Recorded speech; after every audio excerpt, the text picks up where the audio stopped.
আসসালামু আলাইকুম। সংবাদে আপনাদের সবাইকে স্বাগত জানাচ্ছি। আমি ফিরোজ তোহা। শুরুতেই আরবে কেবলস সংবাদ শিরোনাম।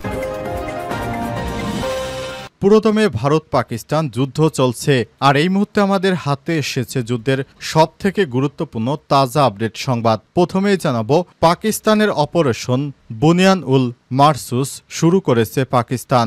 এতে ব্যাপক ক্ষয়ক্ষতির সম্মুখীন ভারতের সবথেকে গুরুত্বপূর্ণ এয়ার ডিফেন্স সিস্টেম S-400 ধ্বংস করে দিয়েছে পাকিস্তান। এছাড়াও ভারতের অন্তত 11টি সামরিক স্থাপনায় ভয়াবহ হামলা চালিয়েছে পাকিস্তান।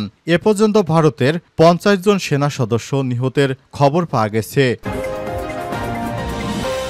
এরপর জানাবো, সীমান্তের দিকে এগিয়ে যাচ্ছে পাকিস্তানি সেনারা। অভিযোগ ভারতের, পাকিস্তানের সেনাবাহিনীকে তাদের সৈন্যদের সামনের দিকে নিয়ে আসছে, যা পরিস্থিতি আরও খারাপ করবে এবং আক্রমণাত্মক ইঙ্গিত দেয় বলে অভিযোগ করেছে ভারত। খবর বিবিসির। এদিকে পাকিস্তানের ভয়ে 32টি বিমানবন্দরে বেসামরিক ফ্লাইট বন্ধ করে দিল ভারত। পাকিস্তানের ক্ষেপণাস্ত্র হামলার ভয়ে নিরাপত্তার কারণ দেখিয়ে নিজেদের 32টি বিমানবন্দরে সব ধরনের বেসামরিক বিমান চলাচল সাময়িকভাবে বন্ধ করে দিয়েছে ভারত। আগামী 15 মে পর্যন্ত 32টি বিমানবন্দরে সমস্ত ফ্লাইট বাতিল করা হয়েছে। এতে ভারতের ইনকামের উপর ধস নেমেছে।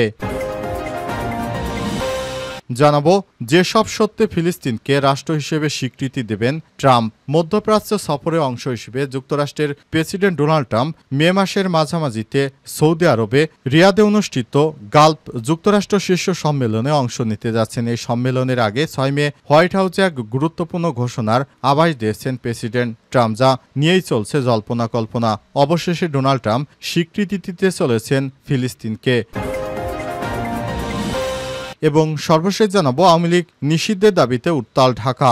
নিষিদ্ধ হচ্ছে আওয়ামী লীগ। আন্তর্জাতিক অপরাধ ট্রাইব্যুনাল আইনের প্রয়োজনীয় সংশোধনীর মাধ্যমে বিচারের মুখোমুখি করে জুলাই গণহত্যায় জড়িত দলটিকে নিষিদ্ধের উদ্যোগ নেওয়া হচ্ছে। জুলাই অভ্যুত্থানের পক্ষে থাকা রাজনৈতিক দলগুলোর সঙ্গে আলোচনা করে সরকার এ বিষয়ে চূড়ান্ত সিদ্ধান্ত নেবে। প্রিয় দর্শক, এতক্ষণ শুনছিলেন সংবাদ শিরোনাম, এবারে বিস্তারিত। তবে তার আগে বন্ধুরা, অনুরোধ থাকবে এই সংবাদটিতে একটি লাইক দিন। এই চ্যানেলে আপনি নতুন হয়ে থাকলে আমাদের সংবাদটি দেখতে দেখতে চ্যানেলটি সাবস্ক্রাইব করে রাখুন। কমেন্ট করে বন্ধুরা আপনার মূল্যবান মতামত জানিয়ে দিন বন্ধুরা, আপনি বিশ্বের কোন দেশ থেকে বা বাংলাদেশের কোন স্থান থেকে আমাদের সংবাদটি দেখছেন এবং শুনছেন। আর বন্ধুরা, ভারত পাকিস্তান যুদ্ধে আপনি যদি পাকিস্তানকে সমর্থন করে থাকেন তাহলে কমেন্টে পাকিস্তান লিখে বিশ্ববাসীকে জানিয়ে দিন। আর আপনি যদি ভারতকে সমর্থন করে থাকেন তাহলে কমেন্টে জয় হিন্দ লিখে বিশ্ববাসীকে জানিয়ে দিন। এবারে বিস্তারিত। পাকিস্তানের নতুন অপারেশন শুরু, ভারতের ব্যাপক ক্ষয়ক্ষতি। পাকিস্তানের অপারেশন বুনিয়ান উল মারসুস শুরু করেছে পাকিস্তান।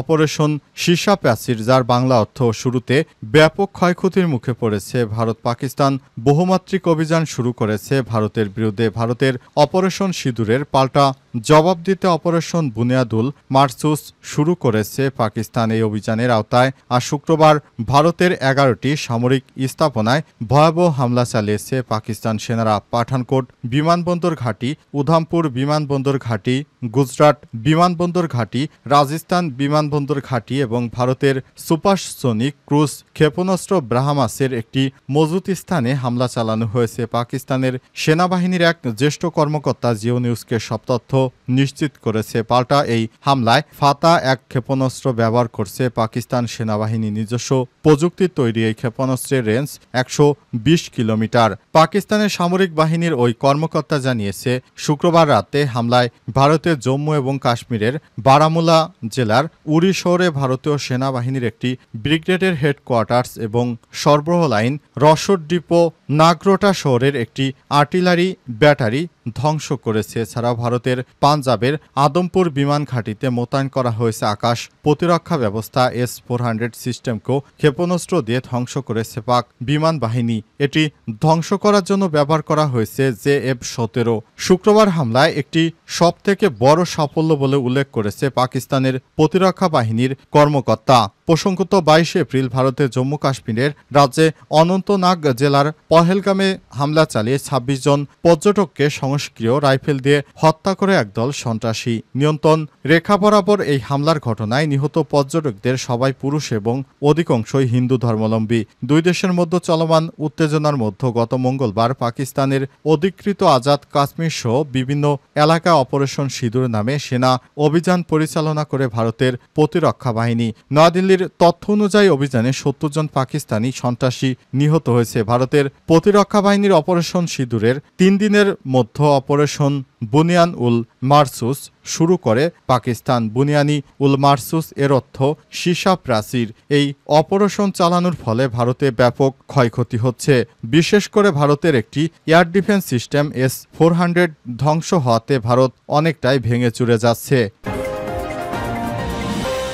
সীমান্তের দিকে এগোচ্ছে পাকিস্তানি সেনারা। অভিযোগ ভারতের। পাকিস্তান সেনাবাহিনী তাদের সৈন্যদের সামনের দিকে এগিয়ে নিয়ে আসছে, যা পরিস্থিতি আরও খারাপ করার আক্রমণাত্মক ইঙ্গিত দেয় বলে অভিযোগ করেছে ভারত খবর BBC। শনিবার 10 মে এক বিশেষ ব্রিফিংয়ে কর্নেল সোফিয়া কুরেশি বলেছেন, পাকিস্তানের সেনাবাহিনীকে তাদের সৈন্যদের সামনের দিকে সরিয়ে নিচ্ছে, যা পরিস্থিতি আরও খারাপ করার এবং আক্রমণাত্মক অভিপ্রায়ের ইঙ্গিত দেয়। সোফিয়া আরও বলেছেন, ভারতীয় সশস্ত্র বাহিনী এখনও উচ্চ পর্যায়ের অপারেশনাল প্রস্তুতিতে রয়েছে। সব প্রতিকূল পদক্ষেপ কার্যকরভাবে প্রতিহত করা হয়েছে এবং যথাযথভাবে প্রতিক্রিয়া জানানো হয়েছে। যদি পাকিস্তান সেনাবাহিনী এর প্রতিশোধ নেয়, তবে ভারতীয় সশস্ত্র বাহিনী উত্তেজনা না বাড়ানোর প্রতিশ্রুতি পুনর্ব্যক্ত করছে। তবে ভারতের সাথে সীমান্তের কাছাকাছি সৈন্যদের সরিয়ে নিচ্ছে কিনা সে বিষয়ে কোনো মন্তব্য করেনি পাকিস্তান। এদিন ভারতীয় সেনাবাহিনীর কর্নেল সোফিয়া কুরেশি জানান, পাকিস্তান ভারতের বিমান ঘাঁটিগুলো লক্ষ্য করে উচ্চগতির ক্ষেপণাস্ত্র এবং ড্রোন দিয়ে হামলা করছে। সেই হামলা মোকাবেলা করা ভারতের জন্য অত্যন্ত ডিফিকাল্ট হয়ে পড়েছে। এ কারণে ভারত এখন সরাসরি মধ্যপ্রাচ্যের দেশগুলোর হাতে পায়ে ধরতে শুরু করেছে। তারা ভারতকে বাঁচানোর জন্য আকুতি মিনতি করছে, বিশেষ করে সৌদি আরবের কাছে। ভারতের ৩২টি বিমানবন্দরে বেসামরিক ফ্লাইট বন্ধ করে দিয়েছে ভারত। ভারতের ইনকাম এখন তলানিতে পৌঁছেছে। পাকিস্তানের ক্ষেপণাস্ত্র হামলায় পরিপ্রেক্ষিতে নিরাপত্তার কারণ দেখিয়ে নিজেদের ৩২টি বিমানবন্দরে সব ধরনের বেসামরিক বিমান চলাচল বন্ধ ঘোষণা করেছে ভারত। শনিবার 10 মে বেসামরিক বিমান চলাচল কর্তৃপক্ষ aerospace authority of India AI এবং directorate general of civil aviation DGC এর এক যৌথ বিবৃতিতে এই সিদ্ধান্তের কথা জানিয়েছে হিন্দুস্তান টাইমস। বিবৃতিতে বলা হয়েছে, আগামী 15 মে পর্যন্ত এসব 32টি বিমানবন্দরে কোনো বেসামরিক বিমান উড্ডয়ন বা অবতরণ করতে পারবে না। একই সঙ্গে Delhi Mumbai flight information reason FIR 25টি এয়ার ট্রাফিক সার্ভিস রুটও ওই সময় সাময়িকভাবে বন্ধ থাকবে।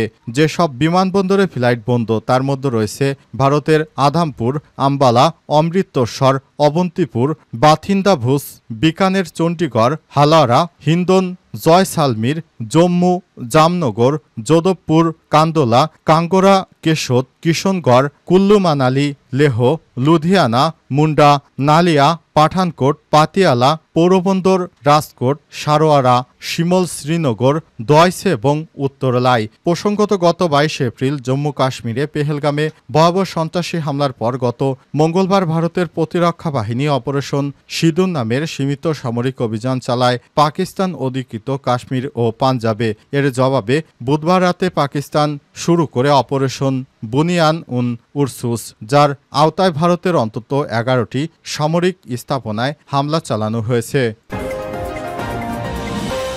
আওয়ামী লীগ নিষিদ্ধের দাবিতে উত্তাল ঢাকা।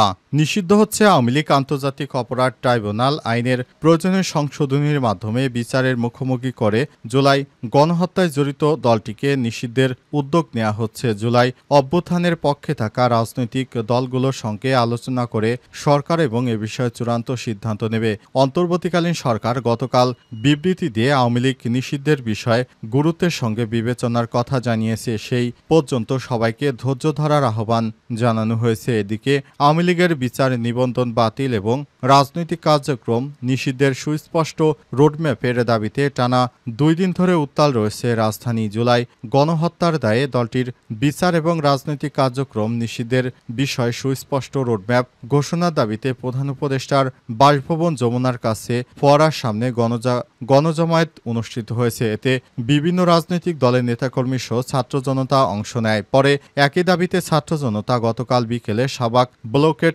অবরোধ করে এই প্রতিবেদন লেখা পর্যন্ত এই কর্মসূচি চলছিল।